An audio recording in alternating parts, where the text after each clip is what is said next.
सह वीर्यं करवावहै तेजस्विनावतीतमस्तु मा विद्विषावहै।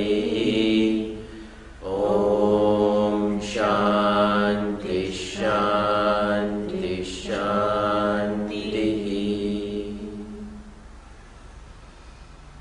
शङ्करं शङ्कराचार्यं केशवं बादरायणं सूत्रभाष्यकृतौ वन्दे भगवन्तौ पुनः पुनः।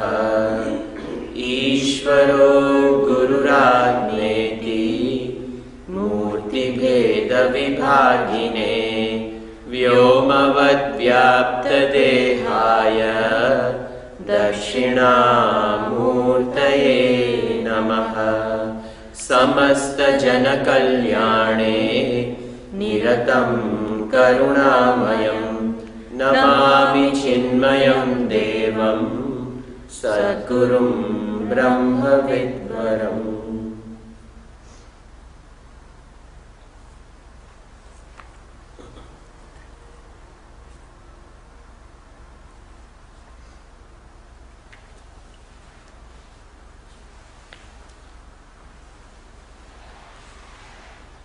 We left off seeing in the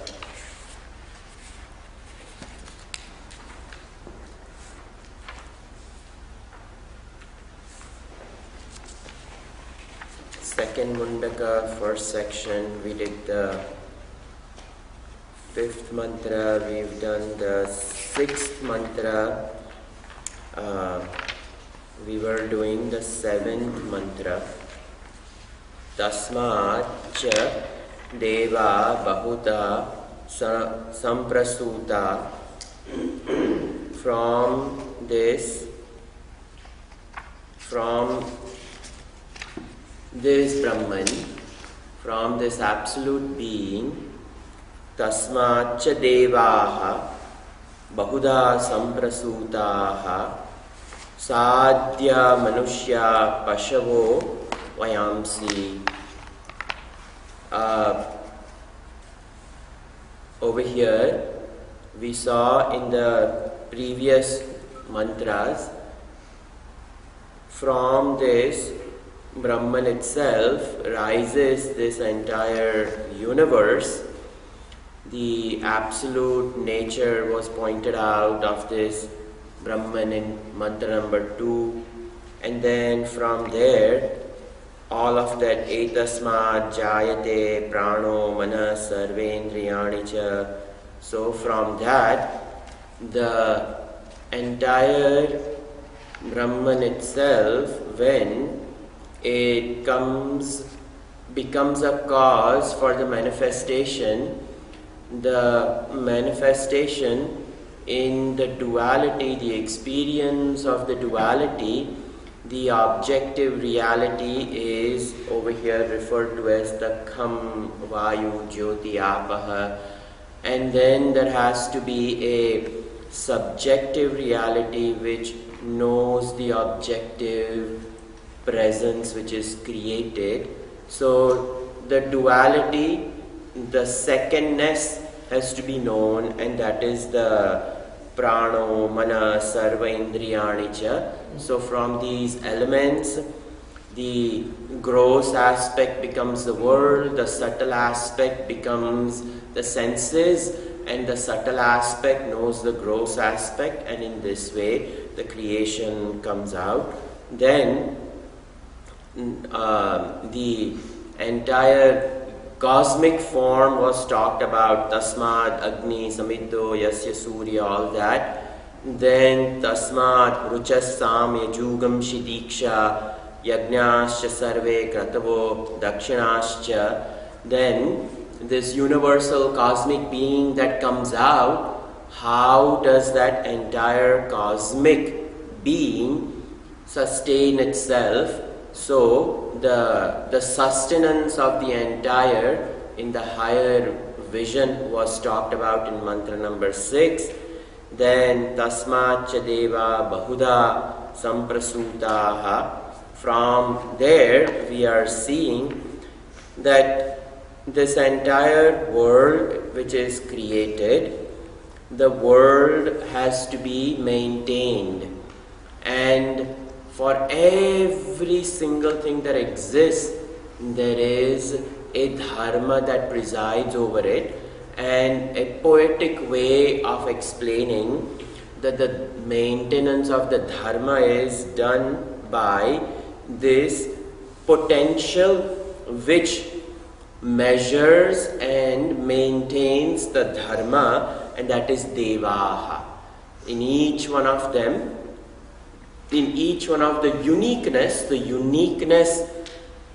is measured, the uniqueness is maintained, and that maintenance is the devas. And I talked about the 84 lakh devatas in this universe that preside. Huge number. Why do we have such a huge number? Because for everything there has to be a deity that presides and maintains its dharma. The dharma of the water has to be maintained, and we call that the Varuna Devata. The dharma of the fire has to be maintained, and we call that the Agni Devata. And in this way, so many devatas, Bahuda Samprasuta, they all come out in very many numbers. The whole cosmic being is presided over by these devatas. And these devatas, they go in the various living quarters of the universe. The higher ones, they become the sadhyaha, the siddha purushas, the evolved people. They live in the higher worlds of higher experience, and that is referred to as the lokas, the higher lokas, the sadhya. And then the manushya loka, the world in which we all exist. This entire world has to be maintained, and in this world is the experience of the manushya loka. In the higher world, it is the accomplished ones, sadhyaha, the ones who have done certain amount of upasana, gained a greater amount of punya, and because of that they enjoy the higher worlds. And the higher worlds are attained through a great amount of upasana, and that upasana bestows certain amount of siddhi. So sadhyaha, great people have gone and are dwelling in the higher worlds. Pashava vayamsi, Pashava, and the lower worlds are Pashu. Pashyateti Pashu, meaning they don't think of anything higher. Whatever they see is what they experience. That is it. There is no subtle thinking faculty available, and because of that, Pashu, whatever they see, fight or flight response, and that is it. There is no such thing as let me improve my behavior, let me work on myself, let me do some spiritual practice. No such thing is there for a Pashu. So those people who, the other sadhya, the ones who have done upasana, manushyaha, the ones who have a chance of doing upasana should they choose to, and Pashava, upasana not available. So these are the three things. And then Vayamsi, they are so base that they become the sustenance of the others. To do upasana, to do any type of practice, we require material. So the material is this Vayamsi, all these different types of Pashavo, birds, all those things, Vri, Hyavo, the grains are the sustenance ones. So Pashava, Vayamsi, birds, they are all the ones who, for whom upasana is not available. Prana apano, and in all of these there is a maintenance of the very Shakti. In the higher worlds, the higher Shakti maintains. In the Manushya world, the Manushya Shakti maintains. And then in the Pashu and Vayamsi, there is still the Shakti which maintains the Sthula Sharira. And where is that coming from? Pranapan. So Pranapan, Vyan, Udan, Saman, all these Pancha Pranas, they become the very maintenance of the Sthula as well as the Sukshma.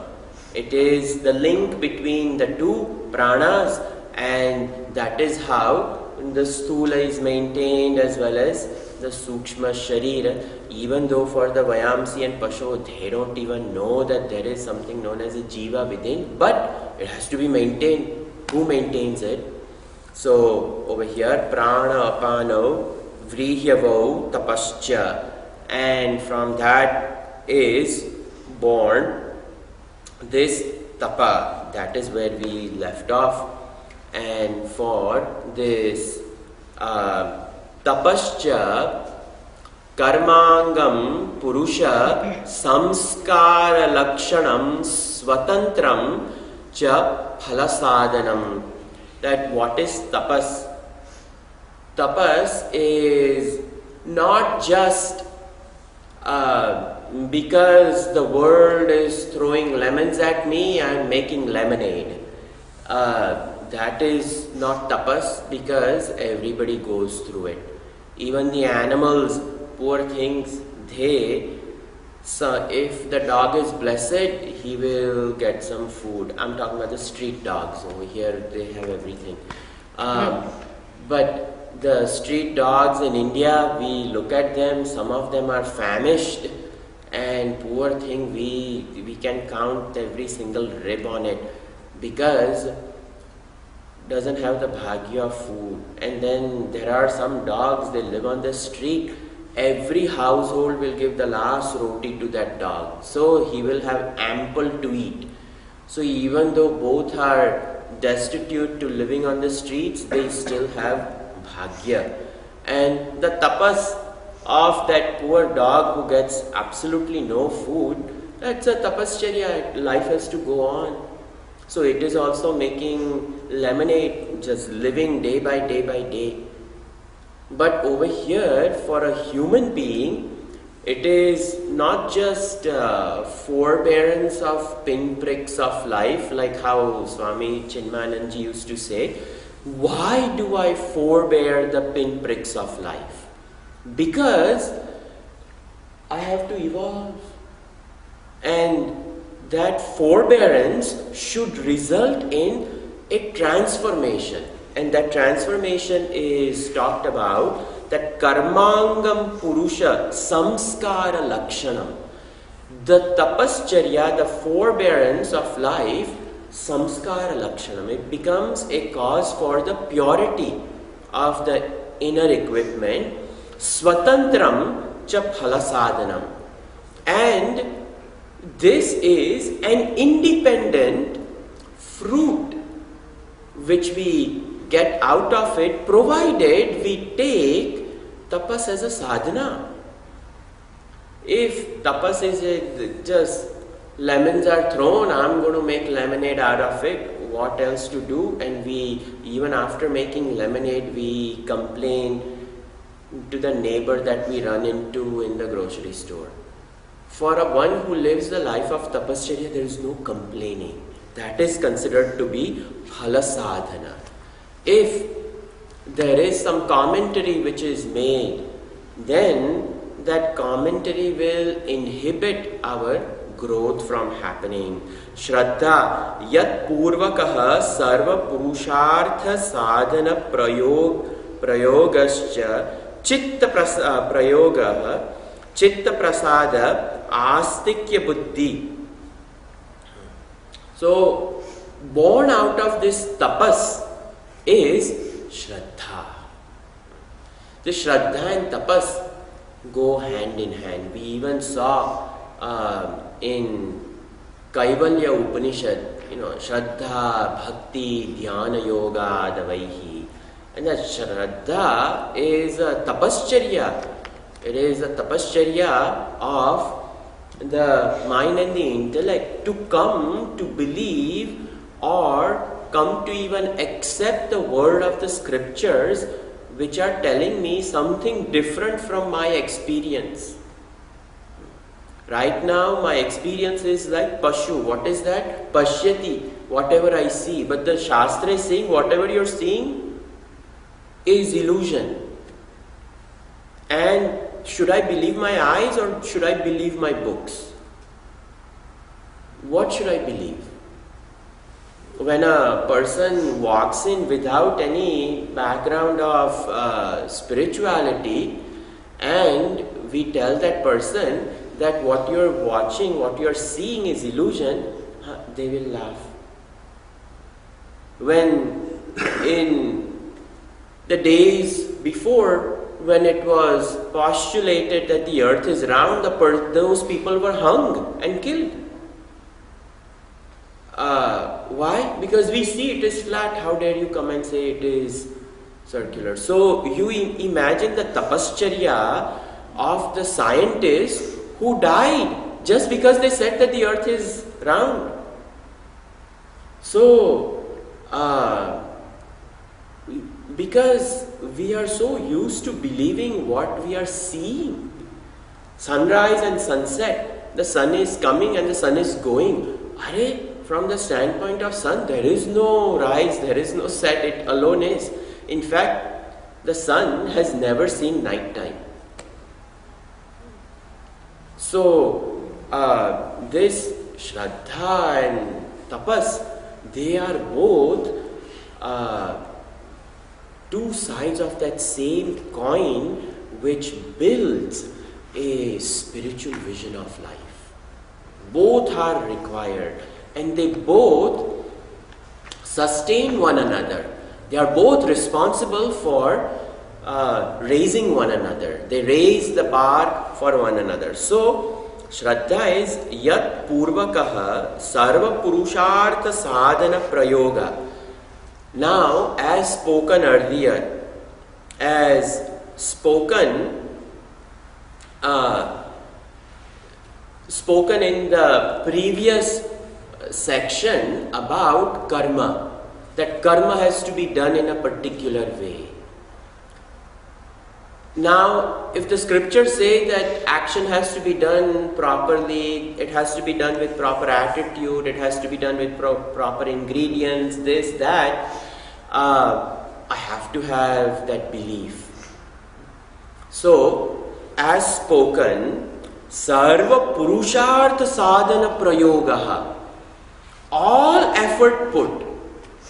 Prayog in a not just effort, but it is a systematic effort as per the injunctions of the scripture, that you do this, you do this. Even in a science lab, there is a methodology of doing an experiment.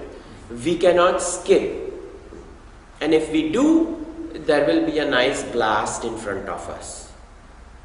Over there, in a chemistry lab, the result is sakshat. But in our life, when we put action into prayog, when we put action into effort, we don't see it blowing up. But the papa and punya are what determine whether the action was done properly, proper intention, proper time, proper awareness, how much was there. So that is called all prayog vidhi. What is my attitude of approach? How did I collect? What did I do? How did I do?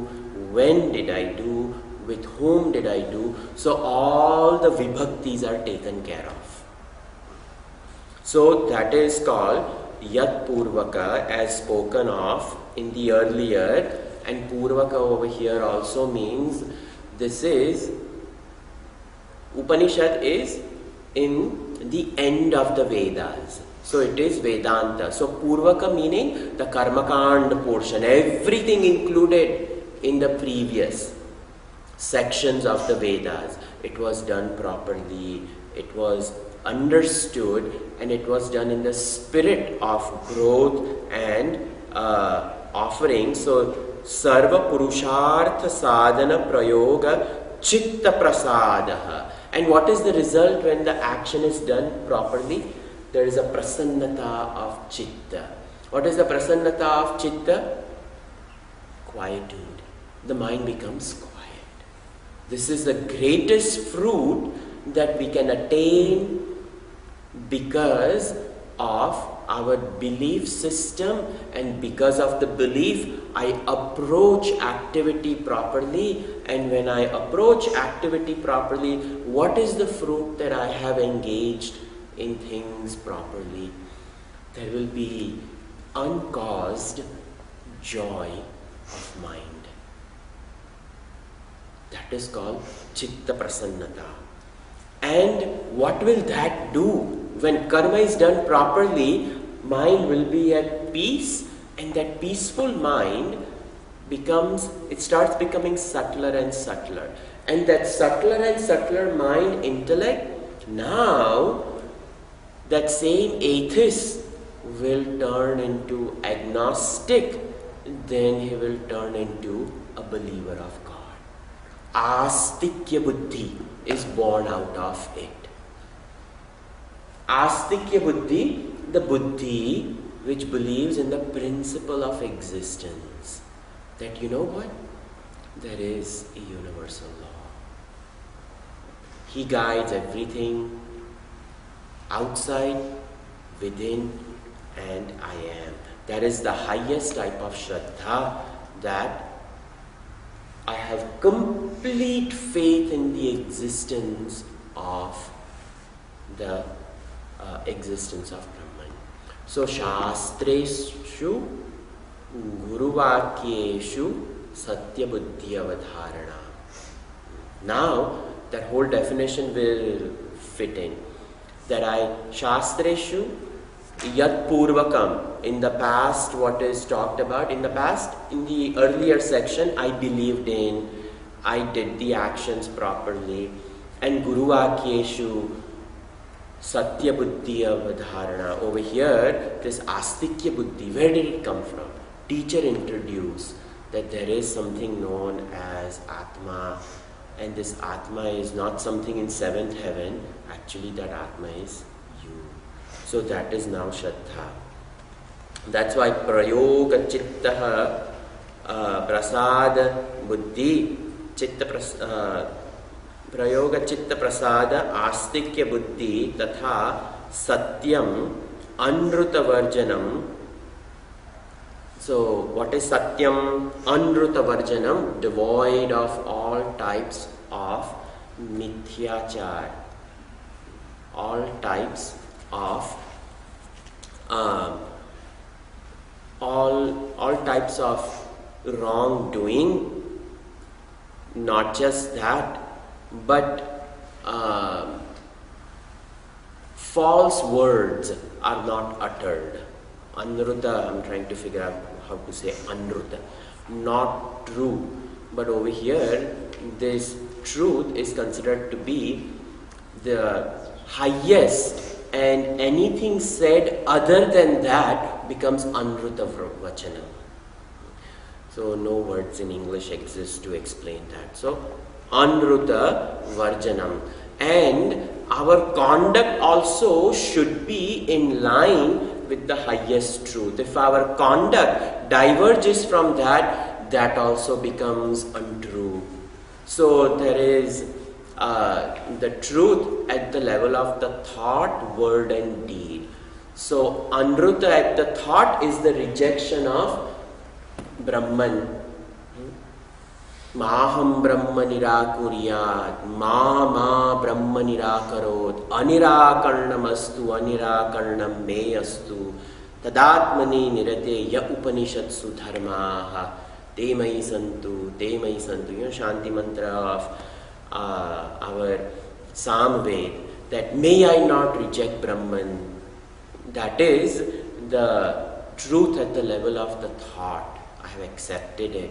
And then based upon that becomes my vakya. So thought becomes word. So anruta, varjanam over here. So at the level of the word. And then that becomes my action. So all three of them are included over here. And that is a life of moral conduct is talked about. Satyam. And after that comes brahmacharya. Brahmacharya, the maintenance of the senses.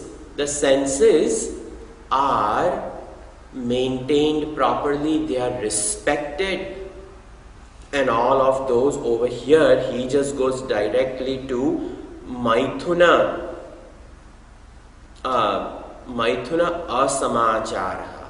That is Maithuna Kriya, the sexual activity, it has to be considered to be a yajna. And when the yajna is over for doing the job of procreation, one must live a life of proper conduct so that that kriya itself doesn't drain out the vitality of life.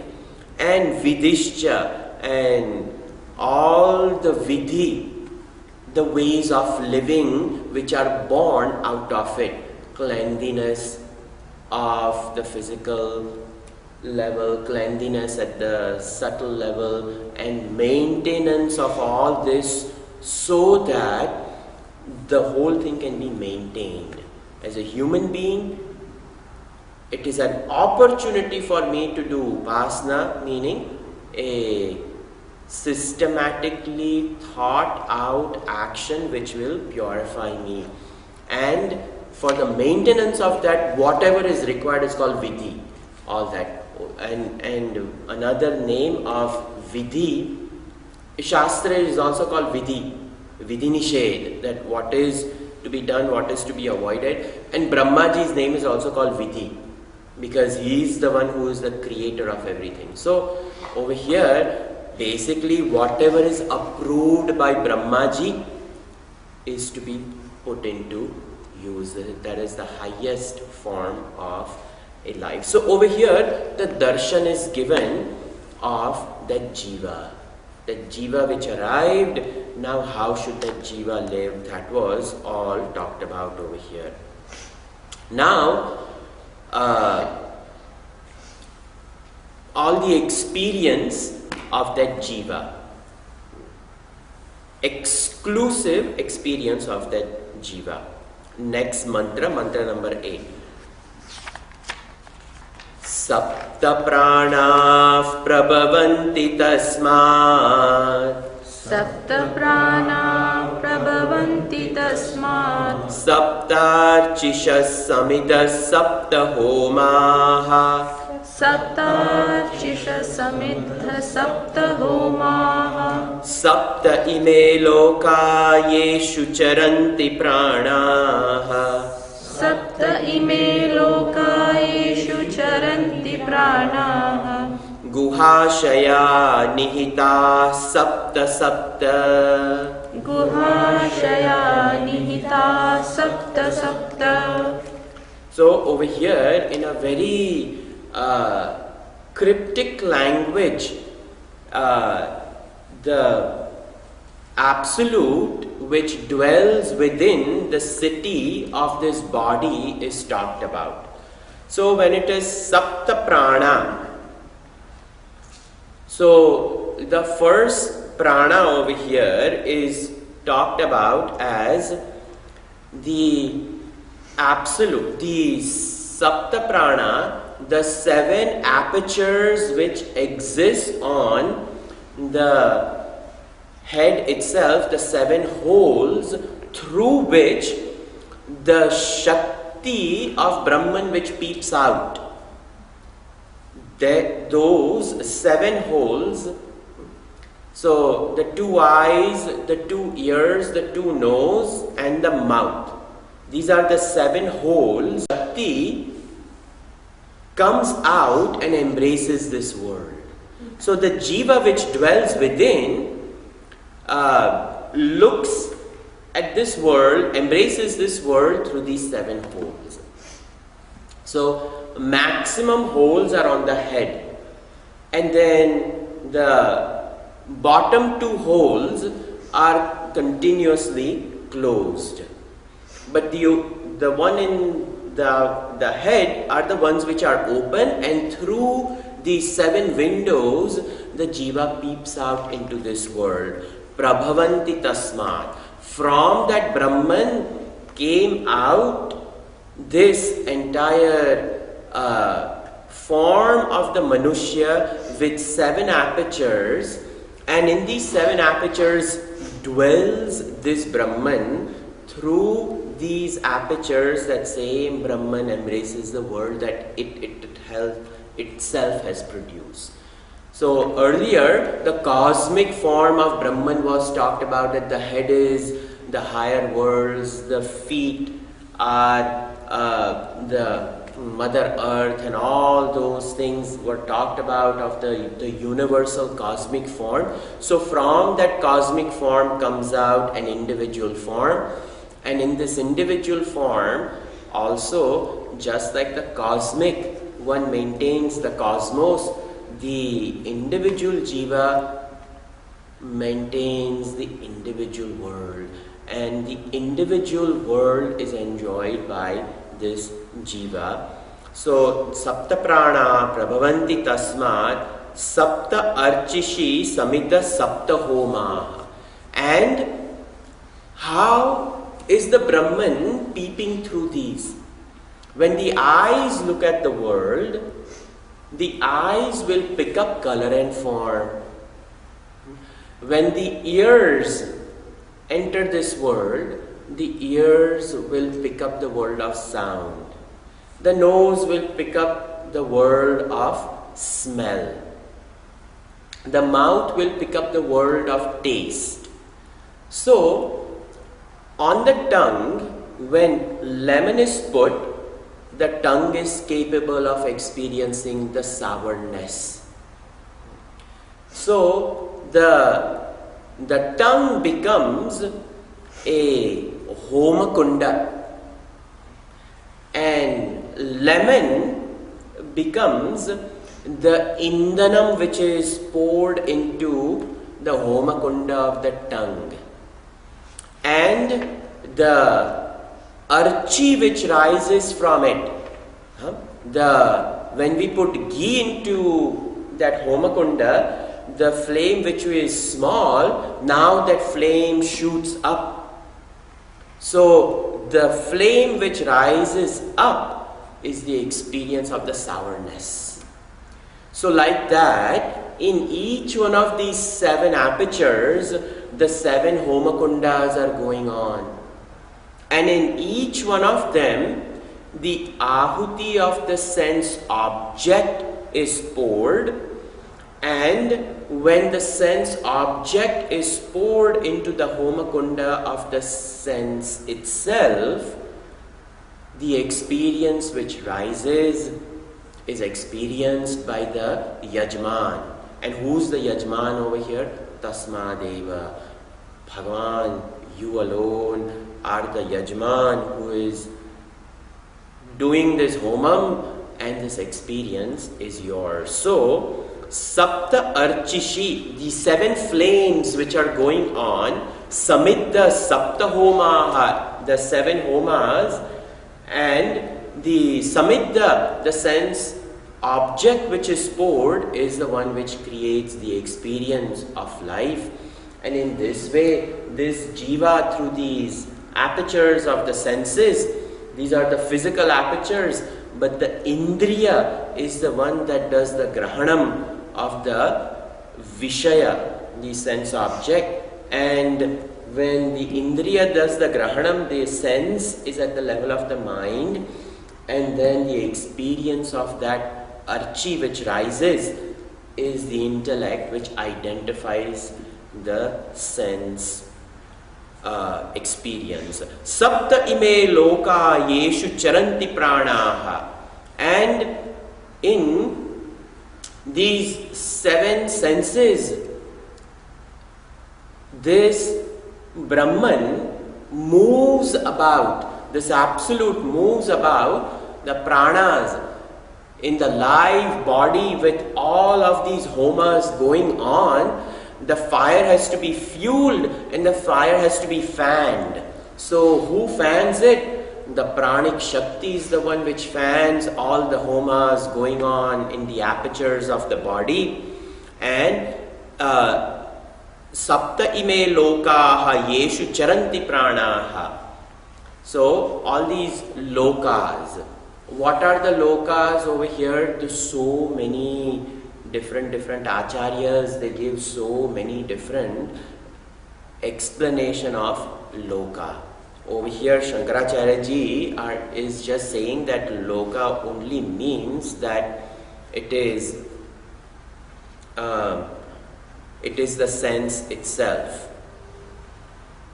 Sapta lokaha, when he said Kimcha sapta ime loka indriyaha indriyasthanani yeshu charanti sancharanti pranaha.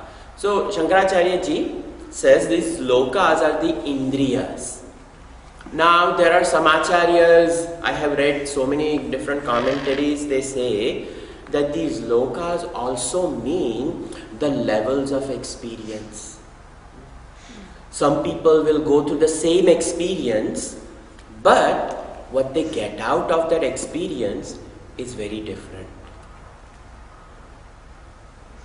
And what they get out of that experience depends upon the type of the buddhi. If the buddhi is dozing off and it is not very sharp, that experience is happening, but it is as though that experience has not happened.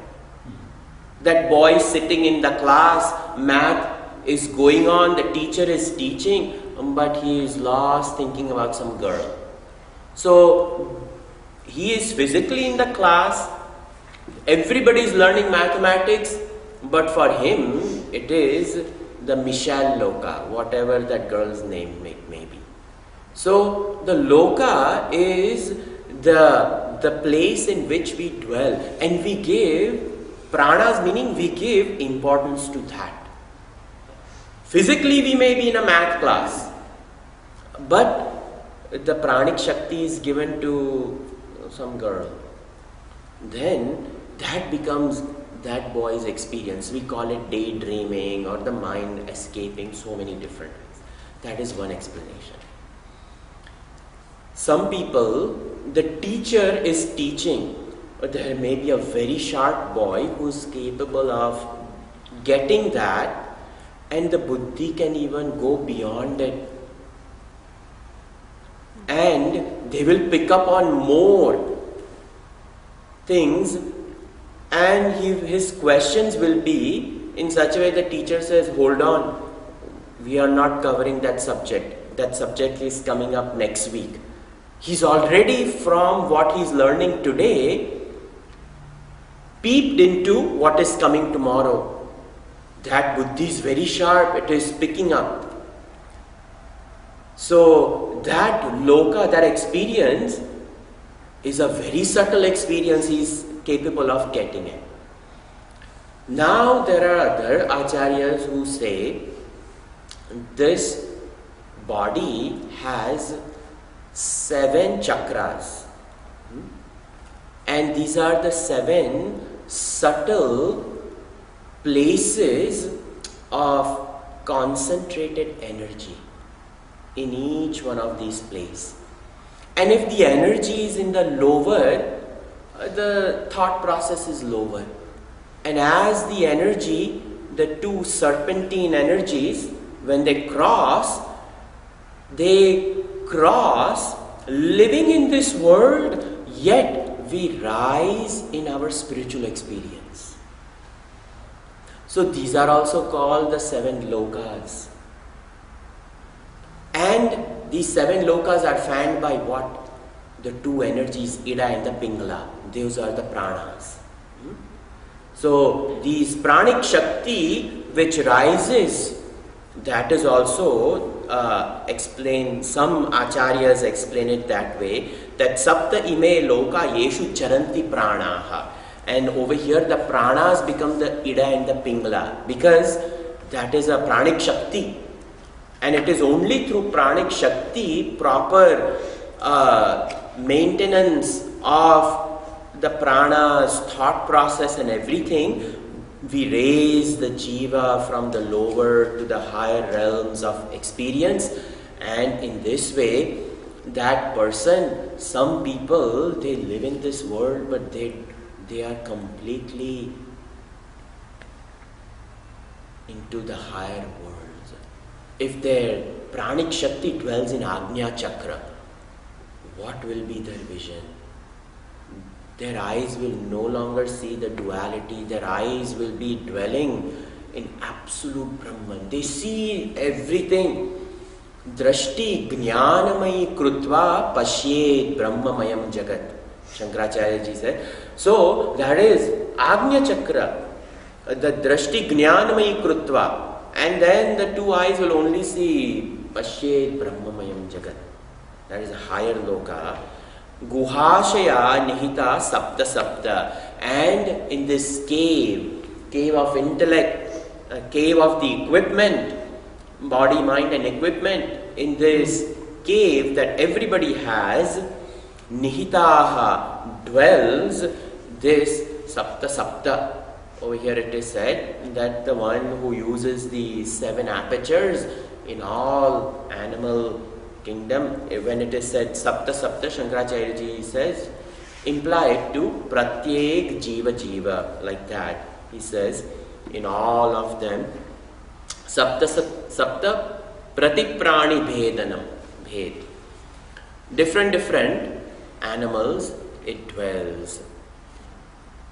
So, in this way, now Shankaracharya ji ends his commentary by saying that this Atma, this pranic shakti of the higher self, not only does it bless the man of wisdom, the knower of the self, his body is maintained by that same consciousness. Not just him, but even the Ajnani, it is the same consciousness doing exactly the same thing. So, he's saying the bhed of the Jnani and Ajnani is rising from the Jnani who has given up ignorance. That is the only difference. The minute we give up ignorance, we go into the higher world. Otherwise, the Bhed will be there, the Siddha Purushas will be there, Manushya will be there, that Pashava, Vayamsi, Vrihyascha, all of these Bhedas are only Jnana and Ajnana. The greater the Ajnana, the lower the Yoni, the higher the knowledge, the higher the experience, and when complete Ajnana is removed, that person is Brahman itself. So that is how he ends on. Atas samudra girayascha sarve, अतः समुद्रा जिरायश्च सर्वे अस्मात् स्यन्दन्ते सिन्धवः सर्वरूपाः अस्मात् स्यन्दन्ते सिन्धवा सर्वरूपाः अतश्च सर्वा ओषधयो रसश्च अतश्च सर्वा ओषधयो रसश्च येनैष भूतैस्तिष्ठते ह्यन्तरात्मा येनैश्च भूतैस्तिष्ठते ह्यन्तरात्मा.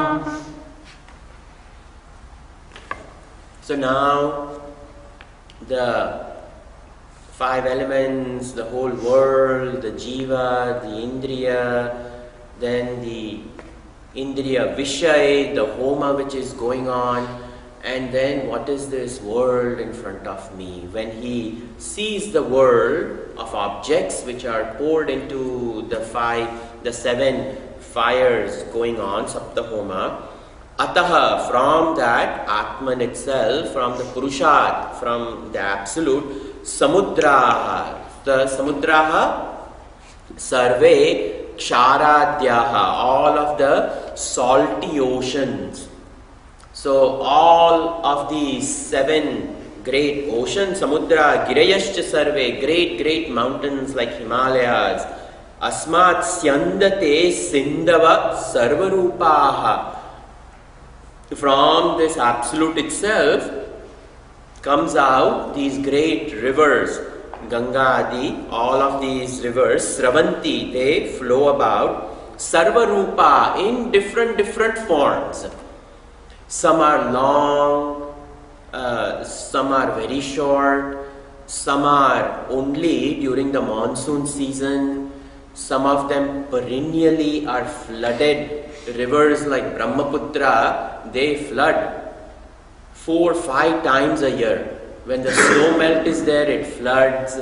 When the rain is there, it floods. During monsoon, it floods.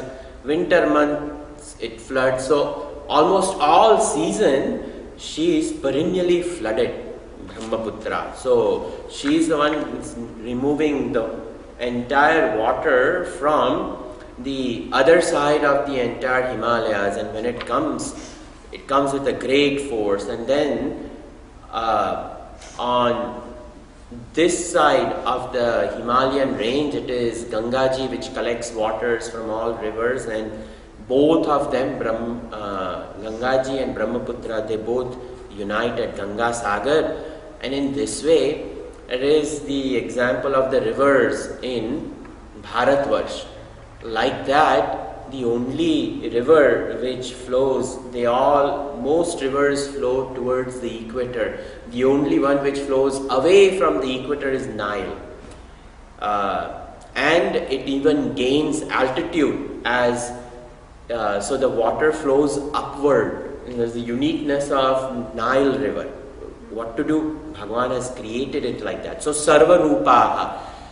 So it is a symbolic representation that even though it is a flow of water, the water has charisma, the water has quality, the water has texture, and in this way, different rivers, they flow, and it's a symbolic representation of thought flow. Some of our thought flows are towards that, some of our thought flows are away from it.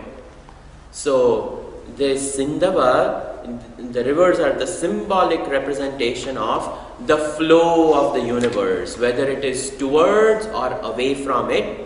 In this way, all of them, Bahurupa Asmad Eva Purushad Sarva Oshadaya Vrihi Yavav Adhyaha. All of these various grains and various Vanaspati Vibhag comes out. The plant kingdom is the Oshadaya, Rasascha, and Rasascha Madhuradi Shat Vidyaha Yena Rasena. Different types of taste like sweetness, etc. And there are the 7 physical taste, and the physical taste translates into a subtle experience. So the world also, we taste different things, but the taste leaves a mark and an experience. The sweetness leaves a pleasant mark. Bitterness leaves a bitter mark. In this way, all the rasas are born out of this entire creation. Yena esha bhutaihi tishtatehi antaratma. And it is bhutaihi panchabihi sthulaihi pariveshtita tishtate. In these 5 prapancha, the 5 different elements, Bhagavan sits, and not just this Panchabhuta, created world. Bhuta also means the beings which are created from these 5 elements. So one is the world of matter, and one is the world of Chara, born out of the Achara Pancha Mahabhut, which creates the beings. And when the beings are created, it dwells.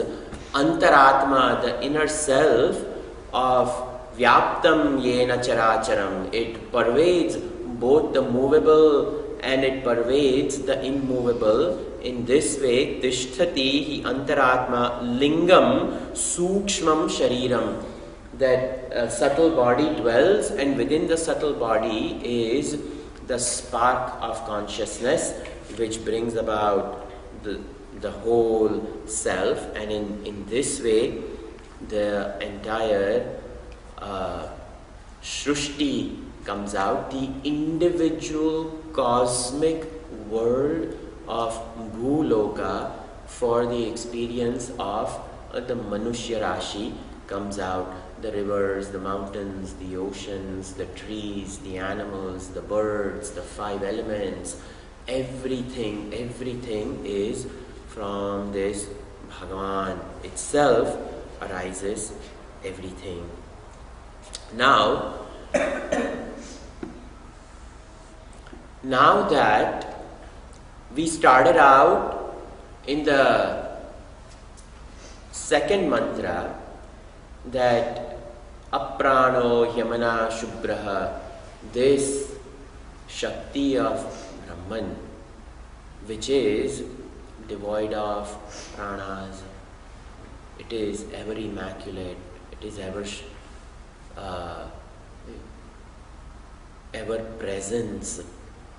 Amanaha, that mind cannot comprehend it, that same absolute self, from it this entire world was created. How was it created? It was the Abhinna Nimitta Upadan Karan. He was the non-different material and intelligent cause, and he himself became many, and this manyness came out. Now this manyness came out as the physical world, the subtle world of experience, and the experience was unique to the jiva. Now that jiva has to reconcile this entire world. So the reconciliation of the jiva over here is called Jnana. How do I assimilate this world which is in front of me? What is this world? So now the last mantra of this section summarizes that it is this Atma alone. And then the next section picks up from here, and it is just the meditation on this different ways to maintain this thought about Brahman. Because earlier Brahman is known as a thought. It is known as a vritti. But the vritti, the thought, is in the form of Brahman, so it is called Brahmakar vritti. And that Brahmakar vritti is not Brahman, because it is a thought of Brahman. But all thoughts have to converge into that one thought. And the assimilation of all thoughts converging into one thought is now called the Brahma sadhana. The sadhana, the upasana of Brahman. And what is the upasana of Brahman? It is called vichara upasana. It is called thinking. So Shravanam, Mananam and Nididhyasan. This is Mokshasya Sakshat Eka Karanam. And that is now where the Upanishad is headed, that the reconciliation of the duality of the world, the dualistic experience, and the world, the experience, and the jiva, all coming from it. Now I have to turn it into one. How? Over here. Mantra number 10. Purusha evedam vishvam. Purusha evedam vishvam. Karma tapo brahma paramrutam. Karma tapo brahma paramrutam. Etat yo veda nihitam guhayam. Etat yo veda nihitam guhayam. So vidya granthim vikirati hasomya. So vidya granthim vikirati hasomya. Purusha eva idam vishvam. This is a very famous mantra. Shankaracharya ji has commented upon this. This mantra also has appeared in Brahma Sutra as well, to explain the Jiva Brahma Aikya. That Purusha eva idam sarvam. In fact, it says that there is no Jiva Brahma Aikya. In fact, it says there is no Jiva. In fact, it says Purusha alone is. This is the absolute. And this is where Hinduism is a monastic religion. It is not a monotheistic religion. If it is a monotheistic religion, then Ek Allahu Akbar, or one Father in heaven. You see clearly, we don't say that there is one God in heaven. He alone is. And what is the definition of He? We saw it is Nitya Shuddha Buddha Mukta Swarup, which never ever manifests. Then if it manifests, what is it? It is illusion. How? We saw that He is the one material, the instrumental, the intelligent cause, and one and only one thing is all three. The effect is illusion. So in fact there is nothing over here except He, and that is what is said, Purusha eva idam sarvam. Whatever you say as idam, idam, idam, idam, idam, idam, idam, there is nothing but absolute. He alone is. It's a big statement made over here. You imagine the audacity of our rishis to say He is, and from Him comes out everything, and now the conclusion, last mantra is He alone is everything. So this is a Mahavakya of this Upanishad. Purusha evedam sarvam. Everything is this Purusha. And what is sarvam? Now, again, little commentary is given that it is karma, tapaha, brahma, para amrutam. That is, the Purusha alone is this entire universe which was talked about over here. The sacrificial worlds over here is what Swamiji is referring to as karmas. That karmana prapyate lokaha. As per the upasanas and karmas done, the higher worlds are attained. So the differences over here is called karma.